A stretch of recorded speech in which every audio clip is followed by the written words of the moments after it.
If apostles of the LDS Church are the rich men of the latter days, then do they meet the qualification of being rich?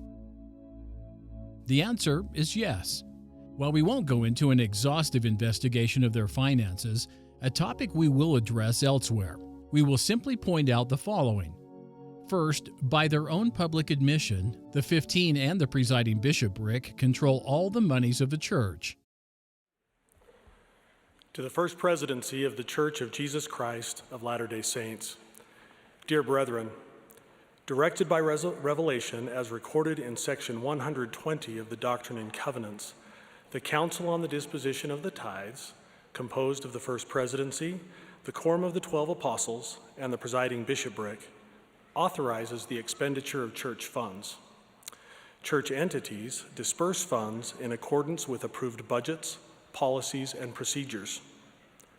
Church auditing, which consists of credentialed professionals and is independent of all other church departments, has responsibility to perform audits for the purpose of providing reasonable assurance regarding contributions received, expenditures made, and safeguarding of church assets.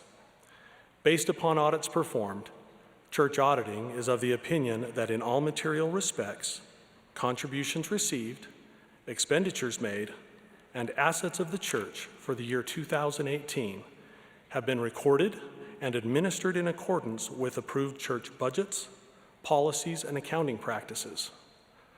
The church follows the practices taught to its members of living within a budget, avoiding debt, and saving against a time of need.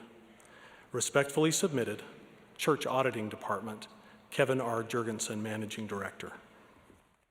Second, though the brethren keep all their finances secret, one of the hallmarks of the secret combination, annual tithing receipts are estimated to be around $7 billion. Total assets of the church are harder to estimate, but are certainly in the tens of billions and likely much more. Over 20 years ago, Time magazine estimated the church was worth more than $30 billion. Granted, these funds and assets are not in the personal portfolios of the apostles. Still, they control all these funds and assets without legal impediment. The brethren can spend the money or sell the property whenever and for whatever they choose. They are, in real terms, multi-billionaires.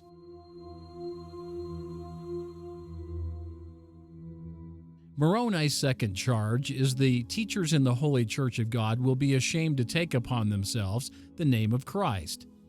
From outward appearances, the current apostles openly proclaim themselves apostles of Jesus Christ.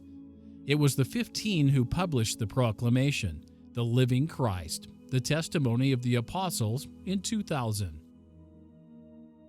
Most recently, it was the 15 who stood before the Christus statue in the Rome, Italy Temple Visitor Center in 2019. However, publicly proclaiming one's affiliation and allegiance to Christ is not the same as taking upon oneself his name. If it were, then the billion or more Christians around the world could and do proclaim that they take upon themselves the name of Christ. I'm asking you to come by faith and say, "Oh God, I have sinned. Oh God, I'm sorry for the things I've done. I come and by faith receive thy Son, Jesus Christ." Don't neglect it. Don't put it off till another night. You may never have another moment quite like this tonight. I'm going to ask all of you in this building to get up out of your seat right now. Hundreds of you. Just get up now and come and stand right here in front. And say tonight, "I want Christ. I will identify myself with him at the cross." Of course, the church knows and teaches that taking the name of Christ upon oneself is more than public declaration. As Elder Paul B. Piper of the 70 pointed out in October of 2018 General Conference, it is a form of covenant, beginning with the baptismal covenant, where one accepts the Savior's teachings as a guide for life and obediently live accordingly. When we take upon us the name of Christ, we accept him as our Savior and continually embrace his teachings as the guide for our lives.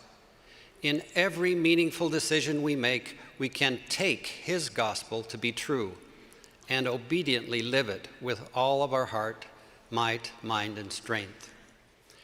It is important to remember that taking the Savior's name upon us is a covenant commitment, beginning with the covenant we make at baptism.